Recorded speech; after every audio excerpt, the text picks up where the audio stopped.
think this is something we all go through at some point in time in our career, which is, yes, you don't feel like I want to work in this particular job because I'm not recognized. My boss is too bossy. And the next thing is I'm just an individual contributor. Nobody in the team recognizes me, or I'm not even valued. Okay.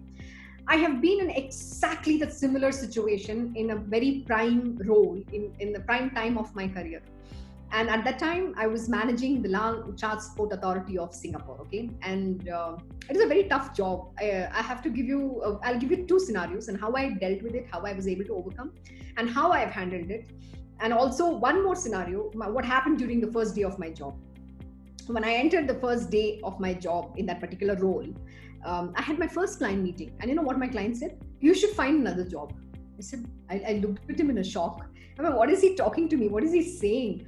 It is quite funny. And then he says, your predecessor or somebody who was there before you, before this person, have not stuck on in this job for more than 8 months. And I don't know how long will you last?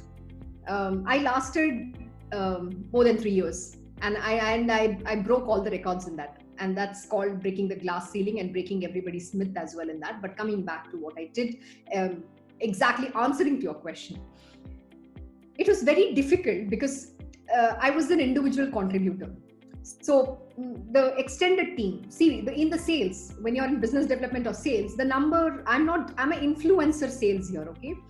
I'm not directly clocking the revenue, but I'm influencing that revenue, but the direct revenue is clocked by the sales team.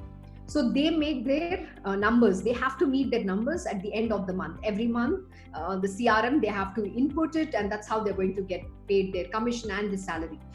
Now, during this whole thing, I felt I'm just left hanging in the air. I'm not being given my recognition, nothing. But you know what was motivating every single day for me to be in that job was the client that I was working in. I was extremely passionate with the job that I was doing because it is influencing the technology, working with Land Transport Authority of Singapore in doing some of the biggest of the projects, in trying to come up with working on putting together the proposals and trying to see where all we could get opportunities so that we could win those contracts. And one of the very interesting contribution that I have done is working with the entire management team to build the paper or the vision called Smart Mobility 2030. That was a phenomenal learning for me. And for me, being passionate about, seeing how technology is helping the world operate so smoothly. We in the front end don't appreciate what's going in the back end. That whole team who's working behind are giving you a smooth transport for you to commute between your office and your home and everywhere else. Today, coming from India, I valued that. And I would walk to the CTO, and once in a while I'll say, you know what, I commend what you people do, because it's you who are making our life so beautiful. That person was almost in tears. He's been in the job for 25 years, but nobody appreciated him.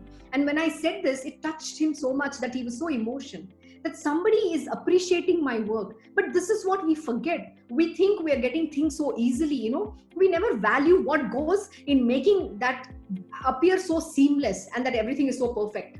But there are people every day working hard to give you that transportation. And we forget to thank those people behind the scene. And at that time, I valued. So, as an individual contributor, I'm still helping my sales team.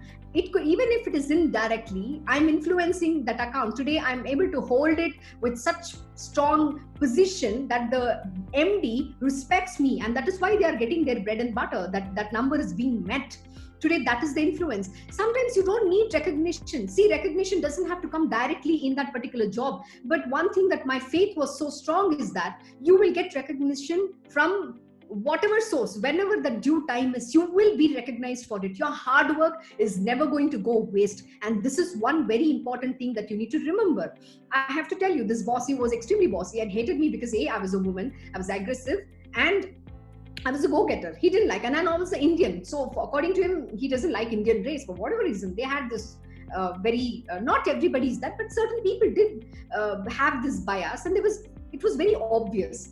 And at the time, all I could do is I just continued doing my job. My mentor just guided me. My preceptor just said it. See, you have to do all that you're doing and just put it across in an email. It doesn't matter if somebody is not recognizing, but doesn't mean that the job is less valued or your efforts are not recognized. And that is when this 2 reference letter was sent to the the ASEAN general manager and the Singapore general manager and the PEP executive globally, saying she's the best thing that has happened to me. And the same boss, what he asked was, "Or did you go ask for this reference?" Even when I didn't even know that that reference has been sent.